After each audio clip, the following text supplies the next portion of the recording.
ঈশ্বরী ভক্তগণ,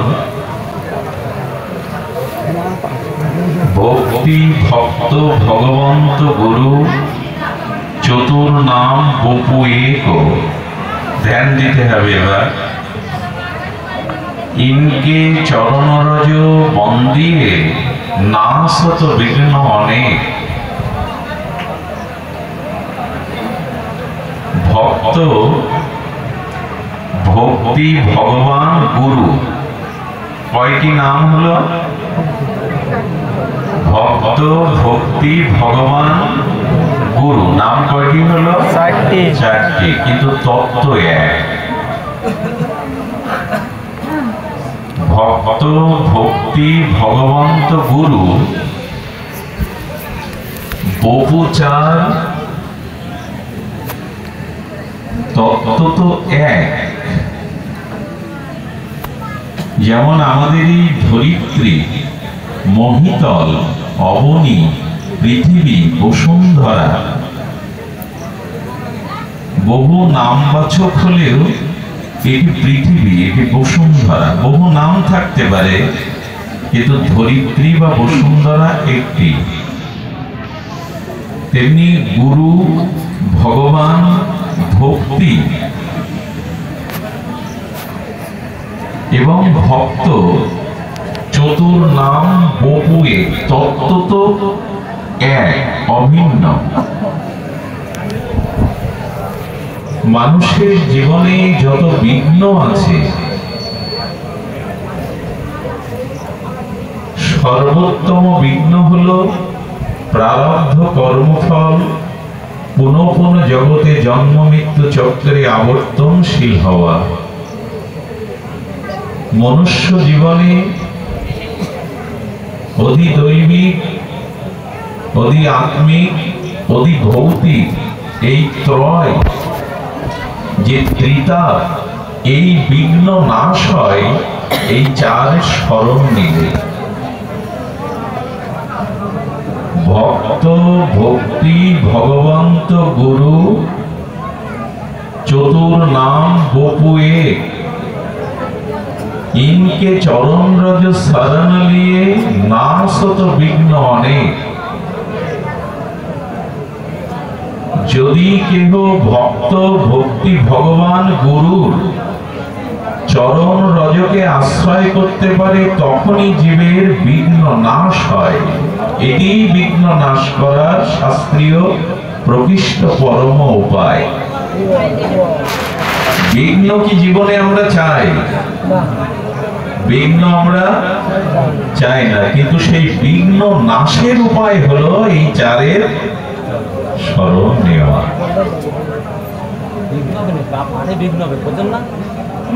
ইনকে পদরজ বন্দন কিয়ে, এই চার তত্ত্ব তো এক, এদের চরণরজ বন্দন করো।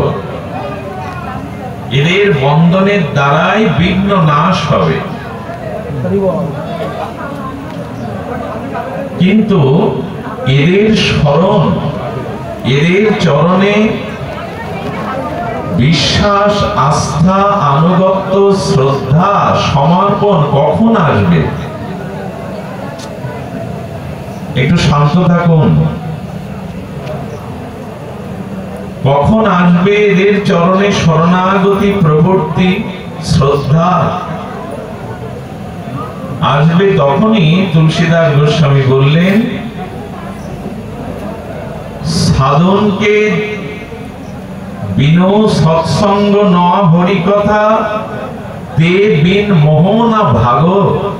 লক্ষ্য করতে হবে, গোস্বামী তুলসীদাস বলছেন বিনো সৎসঙ্গ ন হরি কথা,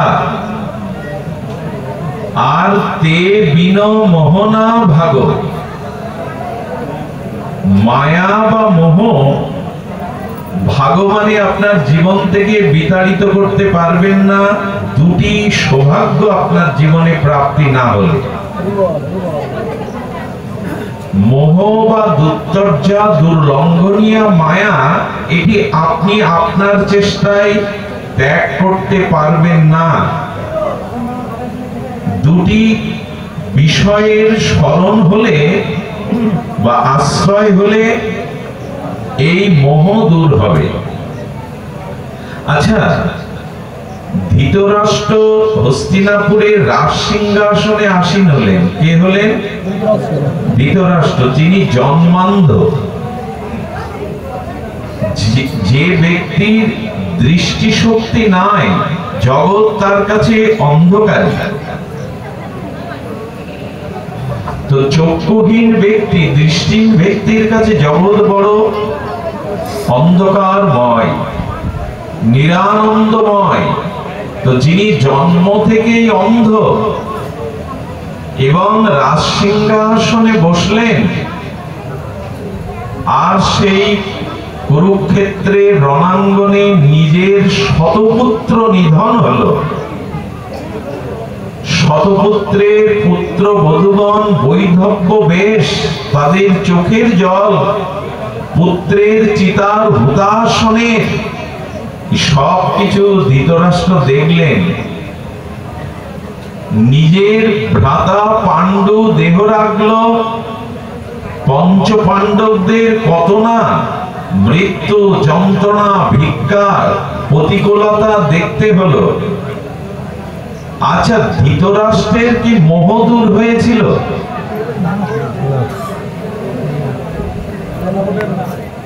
ধৃতরাষ্ট্রের, যিনি রাজা হস্তিনাপুরে, শতপুত্র যার চোখের সামনে চিতা জ্বলল, পুত্র বধূগণের বৈধব্যের যে বিরহ বেদনা ক্রন্দন তার কানে প্রবেশ করলো, আর কুরুক্ষেত্রের রণাঙ্গনে সব ধ্বংস হওয়ার পরেও ধৃতরাষ্ট্রের মোহ নাশ হয়নি। মোহ আমাদের সহজে যাবে? মোহ সহজে যায়? এ দেহ আমার, সংসার আমার, স্ত্রী পুত্র আমার, সংসারের মোহ সহজে যায় কি? যায় না। তো সেই ধৃতরাষ্ট্র কি করলো? তার শতপুত্রের হত্যাকারীদের অন্নে লালন পালন হতে লাগলো, তার যুধিষ্ঠির পঞ্চ পাণ্ডবের অন্নে খেয়ে বেঁচে থাকতে লাগলো। ধৃতরাষ্ট্রের মোহ দূর হলো না। শতপুত্র মারা গেলে তো এমনি বৈরাগ্য আসে না? যার শতপুত্র মারা যায়, যার রাজ্য চলে যায়, সর্বস্ব চলে যায়, তার তো মোহ দূর হওয়ার কথা। তবু শতপুত্রের হত্যাকারীদের আশ্রয়ে অন্নে লালন পালন হতে লাগে। মোহ যায়? কবে গেল মোহ? যবে যিনি মহা দ্বাদশ মহাজনের অন্যতম যমরাজ, এই যমরাজ বিদুর হয়ে এসেছিলেন। সেই মহামতি পরম ভাগবত, নিষ্কিঞ্চন পরম বৈষ্ণব, এই মহাত্মা বিদুর এসে বললেন, তুমি শুধু জন্মান্ধ না, তুমি জ্ঞান অন্ধ। পুত্রের হত্যাকারীর অন্ন পাচ্ছ তুমি বসে বসে। এর থেকে মৃত্যু শ্রেয় তোমার। মৃত্যু হয়েছ, তবু তোমার জ্ঞান চেতনা হয়নি, তুমি মোহগ্রস্ত, তোমার মরাই উচিত। বিদুরের ভাগবত উপদেশে, জ্ঞান উপদেশে, আর তখন বললেন, বিদুর উপায় বলো। হলো উপায়, এই মুহূর্তে রাতের অন্ধকারে এই সংসারের মোহ মায়া আপনত্ব পরিত্যাগ করে, মোহ ত্যাগ করে নৈমিষারণ্যে যাও। সেই নৈমিষারণ্যে তপস্যার দ্বারা, ঋষির অনুশাসনে, ভজনের দ্বারা সেখানে বাকি জীবনটা ভগবানের চরণে সমর্পণ করো। এবং এই ধৃতরাষ্ট্র, বিদুর সহ, গান্ধারী সহ, আর নৈমিষারণ্যে ঋষি অনুশাসনে সেই যজ্ঞের আত্মাহুতি দিয়ে নিজেকে উদ্ধার করেছিলেন। তুলসীদাস গোস্বামী বলছেন, ধৃতরাষ্ট্রের শতপুত্র বিয়োগ হলেও, রাজ্যচ্যুত হলেও, এত শোক তাপ কষ্ট পেলেও মোহ দূর হয়নি, তোমার আমারও হবে না। মোহ দূর করার একমাত্র উপায় হলো বিনু সৎসঙ্গ না হরি কথা মোহন না ভাগ। যতদিন সৎসঙ্গ না হবে, যতদিন শুদ্ধ ভজনানন্দী সাধুমুখে হরিকথা শ্রবণ না হবে, ততদিন কারো মোহ জীবন থেকে বিতাড়িত হবে না, যেতে পারে না। বিদুরের জ্ঞান উপদেশে মহৎ সঙ্গের কৃপায় ধৃতরাষ্ট্রের মোহ দূর হলো। আর গোস্বামী বলছেন, না বিনু সৎসঙ্গ না হরি কথা মোহ না ভাগো। মোহ তোমার জীবন থেকে ভেঙে যাবে না, চলে যাবে না, যতদিন সাধু সঙ্গ আর হরি কথা না হচ্ছে। রামচন্দ্র ভগবান বলেছিলেন, দুর্লভ অন্য কিছু নয়, সাধু সমাগমই দুর্লভ। সাধু সঙ্গ হরি কথা দুর্লভ। মোহ গয়ে বিন রামপদ হো ন দিল অনুরাগ। খুব ধ্যান দিয়ে শুনতে হবে শব্দগুলি। উনি ওনার মাতৃভাষায়, আঞ্চলিক ভাষায় এগুলি এই মহা অবদান রেখে গেছেন, নিগূঢ় শাস্ত্রের নির্যাস। বলেন, যতদিন মোহ দূরীভূত না হবে, ততদিন ভগবত চরণে কখনো অনুরাগ বা প্রীতি জন্মাবে না। খুব ধ্যান দিন, যতদিন আমাদের মোহ আছে, ততদিন ভগবানের চরণে অনুরাগ হবে না। আচ্ছা, রাতের অন্ধকার সূর্য উদয় ছাড়া একেবারে দূর হয় কি? সমস্ত বৈদ্যুতিক আলো জেলে কি রাতের অন্ধকার দূর করা যাবে সূর্য উদয় ব্যতীত? তেমনি যার জীবনে মোহ দূর হয়নি, তার ভগবানে অনুরাগ কখনো জন্মাবে। সে মুখে যতই যা বলি, যতই হাব ভাব দেখায়, যতদিন হৃদয় থেকে মায়া এবং মোহ দূরে সরে না যাবে, ততদিন গোবিন্দ চরণে, রাধারানীর চরণে অনুরাগ বা প্রীতি জন্মাবে না। এই জন্য অন্যের প্রতি মমতা শূন্যতা আর ভগবানের প্রতি অনন্য মমতা, একেই ভক্তি বলা হয়, একেই প্রেম বলা হয়।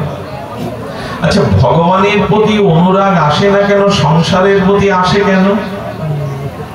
দুটি বিষয় আমাদের সামনে, একটি সংসার আর একটি ঈশ্বর, একটি দেহ, একটি পরমাত্মা। এই তো তো যদি বলি যে ঈশ্বর সচ্চিৎ আনন্দময়, ঈশ্বর অশেষ গুণপেত, তিনি অনন্ত ঐশ্বর্য, সৌন্দর্য, মাধুর্যের পারাবার, ঈশ্বরে কেন আমাদের আসক্তি নাই, যে সংসারে আসক্তি আছে? যতই আমরা শোধাই, যতই আমরা এই জ্ঞান, এই বাণী শ্রবণ করি, সংসার দুঃখময়, সংসার জ্বালাময়, সংসার মৃত্যুময়, সংসার নিদারুণ কর্মফলের প্রারব্ধ ভোগের একটি কারাগার স্বরূপ, কথা যতই শুনি, কিন্তু মন ভগবানের অনুরাগ না গিয়ে সেই সংসারে বারবার যায় কেন? যাই এই কারণে, যে বস্তু চোখে দেখা যায় সেই বস্তুর প্রতি মোহ জন্মায়, আসক্তি জন্মায়, অনুরাগ জন্মায়। আর যে বস্তু দেখা যায় না, শোনা যায়, শ্রবণ করা যায়, তার প্রতি অনুরাগ আসতে অনেক বিলম্ব হয়। সংসারকে দেখি, স্ত্রী পুত্রকে দেখি, ঈশ্বরকে দেখি না। ঈশ্বরকে শুনি, শ্রবণ করি। আপনারা যারা এখানে এসেছেন, ঈশ্বরকে কেউ সাক্ষাৎ দর্শন করেছেন? তো ঈশ্বর সম্পর্কে আপনাদের যতটুকু অনুরাগ, আসক্তি জন্মেছে কিসের দ্বারা? দেখার দ্বারা, শ্রবণের দ্বারা। তো যে বস্তু শ্রবণ করা হয় তার প্রতি আসক্তি কম আসে, আর যে বস্তু চোখে দেখা যায় তার প্রতি আসক্তিটা বেশি আসে। সংসারকে দেখি আর ঈশ্বরকে শ্রবণ করি। এই জন্য ঈশ্বরকে জানতে গেলে, ঈশ্বরে অনুরাগ আসতে গেলে সেই পূর্বপর একই কথা, হরি কথা বারবার বারবার শ্রবণ করতে হবে সাধন, তবেই অনুরাগটা ওখান থেকে ভেতরে আসবে। ঈশ্বরকে শুনি আর সংসারকে দেখি, তো আসক্তি কোনটার উপরে আসবে? দেখার উপরে না শোনার উপরে? এই জন্য ভক্তরা কি করে? ভক্তরা জীবনে হরিকথাকেই জীবনে প্রধান, আর তাদের জীবাতু করে নেয়। জীবাতু করে নেয় এই জন্য, প্রভু শ্রবণের দ্বারাই চিত্ত মাঝে তোমার অপরূপ ওই মাধুর্য আমি অবলোকন করে কবে দর্শন করতে পারবো। তো যতদিন হরিকথাতে রুচি না হবে, আসক্তি না হবে, মোহ দূর না হবে মহৎ কৃপায়, ততদিন ভগবানের অনুরাগ সৃষ্টি হবেই না। সে মুখে যতই বলি, বাহ্যিক যত আচরণ করি, কোনো দিনই অনুরাগ জন্মাবে না। এই জন্য সাধু সঙ্গে হরিকথাতে মোহ দূর হলেই কেবল ভগবানের অনুরাগ বা প্রীতি জন্মাবে। সন্ত সমাগম হরিকথা তুলসী দুর্লভ সয়। এই দেখুন, এই জগতে সব থেকে সুদুর্লভ মহামূল্যবান রত্ন মণি কোনটি? তুলসীদাসের মহা অনুভব বেদ্য রামচরিত মানুষের এই দোহা। আর জগৎ প্লাবিত করছেন গোস্বামীপাদ। কি বলছেন? বললেন সন্ত সমাগম হরিকথা তুলসী দুর্লভ সই। তুলসীর অনুভূতি হলো সন্ত সমাগম হরিকথার ন্যায় দুর্লভ বস্তু এই সংসারে আর কোথাও নাই। তার কারণ শ্রুত দ্বার লক্ষ্মী পাপঙ্ক হি ভাই। দেখুন, দুর্লভ যদি মনে করেন আমার ঘরে বিশ্ব সুন্দরী রমণী আছে, মানে স্ত্রী বিশ্ব সুন্দরী, এটা আমার ভাগ্য। ডাকাতের ঘরে, দস্যুর ঘরেও সুন্দরী স্ত্রী থাকে, থাকে কি না? আচ্ছা, যদি বলি আমার অর্থ আছে এই জন্য আমি ভাগ্যবান, এটাই আমার ভাগ্য, বহু অর্থ সম্পত্তির মালিক। পৃথিবীতে অত্যন্ত অত্যাচারী এবং পৃথিবীর চোর, দস্যু, ডাকাত, তাদেরও অর্থ থাকে কিনা? দুর্নীতিগ্রস্ত ব্যক্তির ঘরে অর্থ থাকে কিনা? থাকে। তাতে কি দুর্লভতা আসে? তুলসী বলছেন কি, শ্রুত দ্বারলক্ষ্মী পাপিঙ্ক হি ভাই। অতি পাপীর ঘরেও সুন্দরী স্ত্রী থাকে, সোনা দানা, ব্যাংকে টাকা জমি জমা থাকে। অতি পাপীর ঘরে কি থাকে? পুত্র কন্যাও থাকে। তাতে ভাগ্যটা হলো কি? যদি ভগবান ভক্তি না হয়, তোমার ভাগ্য হলো কি? এটা তো পাপীর ঘরে, দস্যুর ঘরে স্ত্রী, পুত্র, কন্যা, অর্থ সবই থাকে। সৌভাগ্য কেবল যদি সাধু সঙ্গ প্রাপ্ত হওয়া যায়, এটাই হলো সৌভাগ্য। চোরের বাড়ি এগুলি থাকে। কিন্তু সমস্যা হলো কোথায়? সমস্যা একটি, আমরা সেটি নিয়ে আলোচনা করব। যে দেখুন, তিনটি প্রাণীকে কখনো আর নিয়মাদি, ভাগবত বিধানাদি, সৎ উপদেশাদি বোঝানো যায় না। সেই তিনটি তুলসীদাস গোস্বামী কি বলছেন? সাকট, সুকট, কুকুরা, তিনকে মত এক। কি বললেন? সাকট, সুকট, কুকুরা। কোটি ভাতি সমঝাও ত ন তেরো টেকো। এদের কোটিবার উপদেশ দাও, কোটিবার সাধু উপদেশ দাও, সৎ উপদেশ দাও। আচ্ছা, কুকুরের যে লেজ, একে যদি 6 মাস সোজা পায়ে দিয়ে সোজা করে রাখে, তারপরে ছেড়ে দিয়ে যদি ঘি টানেন, হবে কি?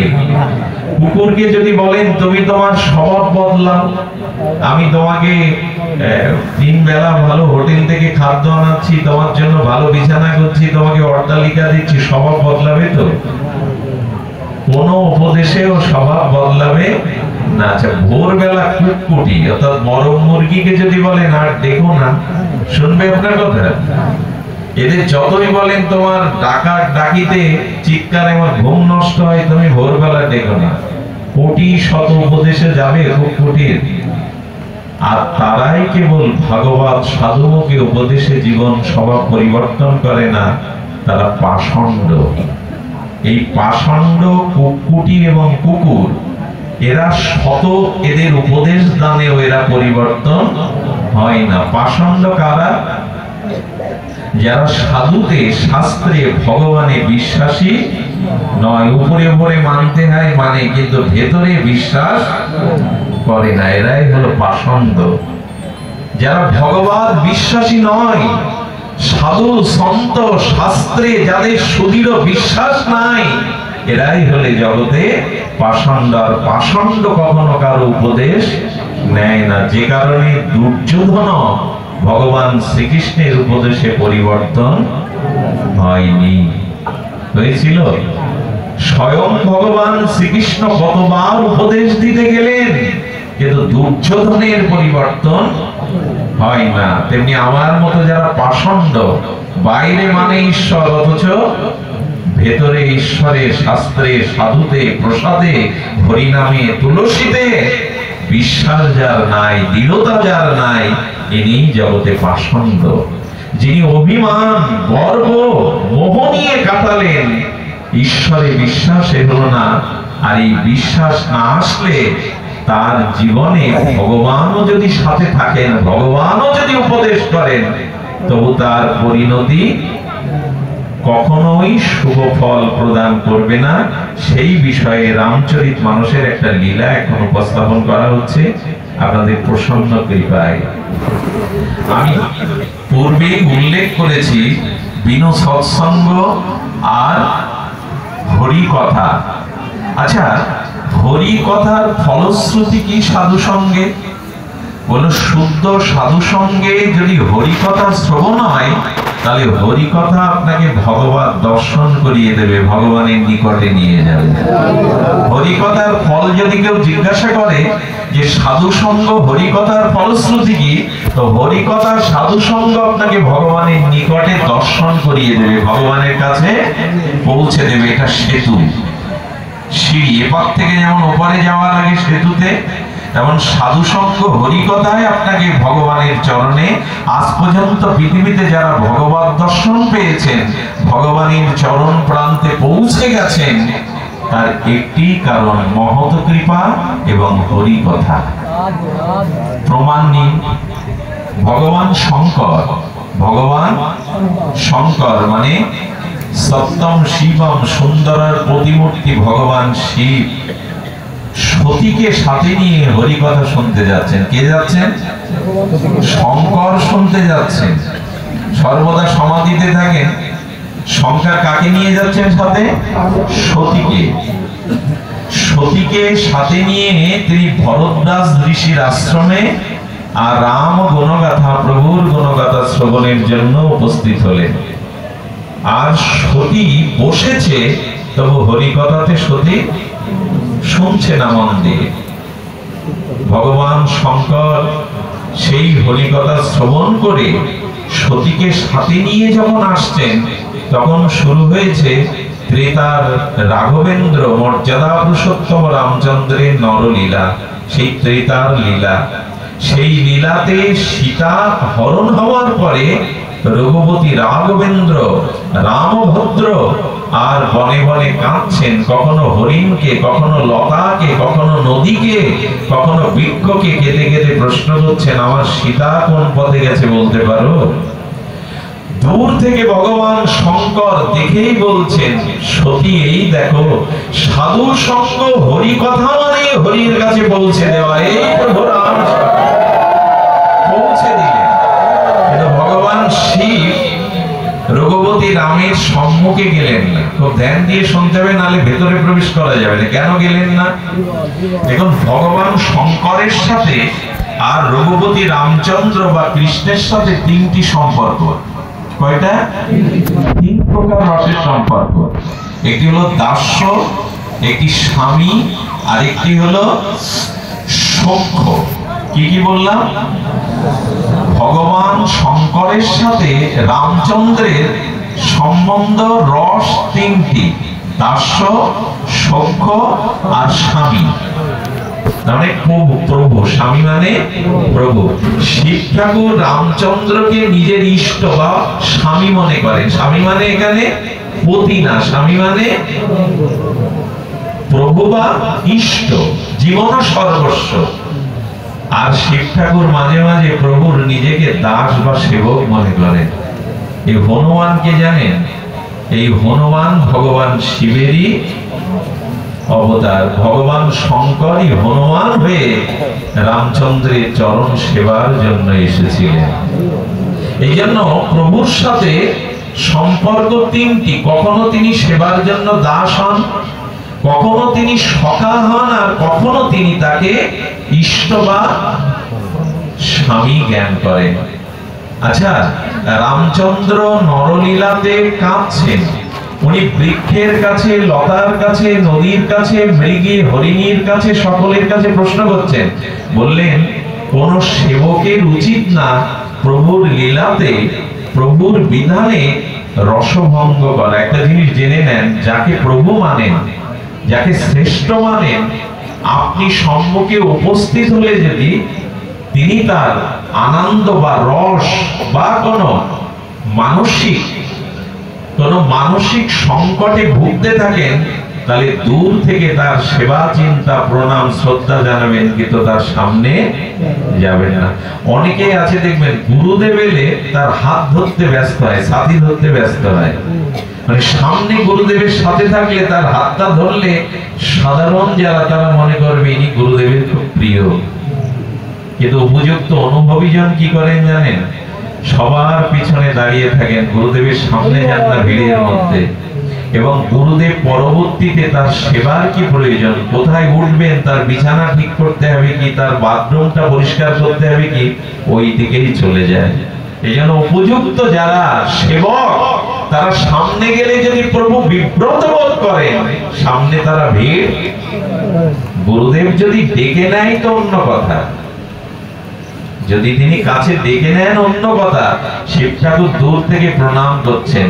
সচ্চিদানন্দ রূপায়, কি বললেন? সচ্চিদানন্দ রূপায় পরম, সচ্চিদানন্দ রূপায় পরম বলে আর দূর থেকে ভগবান শঙ্কর সজল নেত্রে ভাবে প্রণাম করলেন। আমার মনে হয় শিব ঠাকুর যদি সাধু মুখে, ঋষি মুখে রাম গুণগাথা শুনে রামকে পেল, এখন আপনাদের মনে প্রশ্ন যাচ্ছে না, আমরা তো আজ 10, 20 বছর, 50 বছর শুনছি, আমরা পেলাম কই? প্রশ্ন আসবে কিনা? আমরা তো ছোটবেলা থেকেই বাবা হরি কথা শুনছি, সাধু সঙ্গ করছি, আমাদের সামনে তো ভগবান পড়লো না। তবে এই কথা বলি, হরি কথা কিভাবে শুনলে ভগবানের চরণে পৌঁছাতে পারবেন সেটাও জানা দরকার। এখানে এলেই কান দুটো খাড়া করে শুনলেই যে ভগবানের কাছে যেতে পারবেন তা নয়। শিব শব্দের একটি অর্থ করেছেন বিশ্বাস।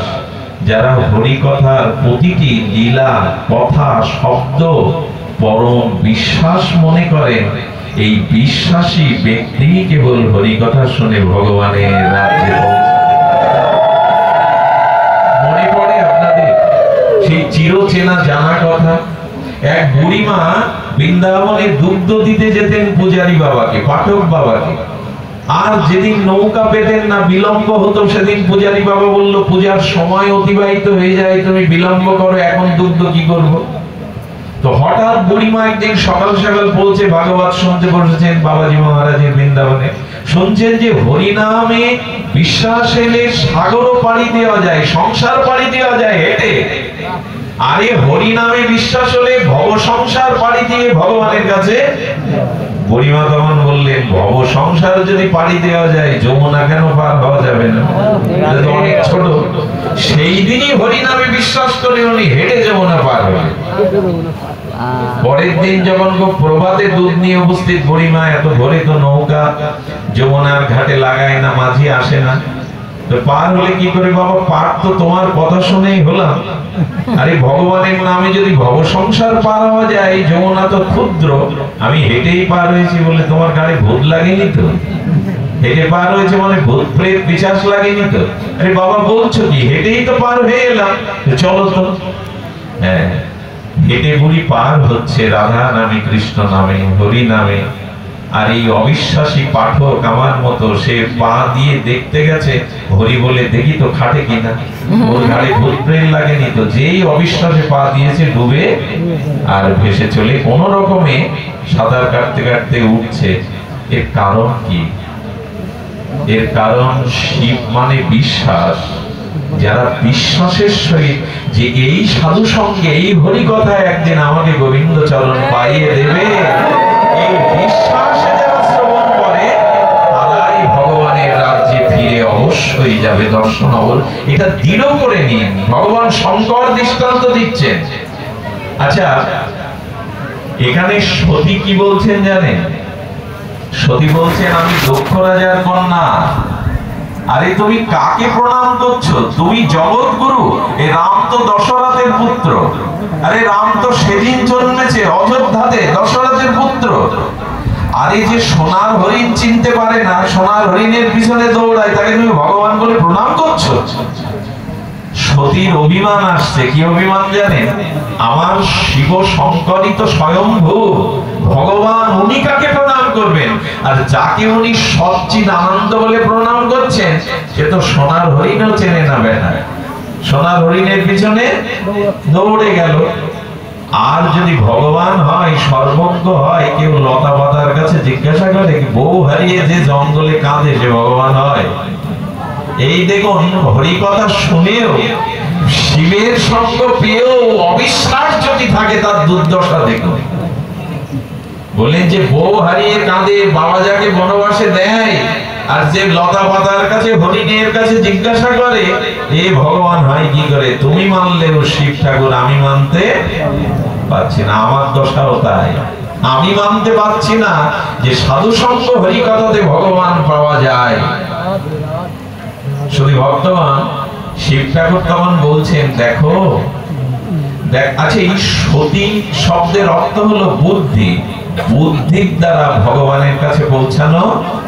ভগবান বুদ্ধিরও অগোচর। খুব মূল্যবান কথা, যদি মন দিয়ে শোনেন। বুদ্ধিরও অগোচর ভগবান, বুদ্ধির দ্বারা ভগবানকে, তাহলে পৃথিবীর শ্রেষ্ঠ বুদ্ধিমানরা এতদিন ভগবান পেয়ে যেত। ভগবান পাওয়া যায় বিশ্বাসের দ্বারা, শ্রদ্ধার দ্বারা, বুদ্ধির দ্বারা নয়। সতী মানে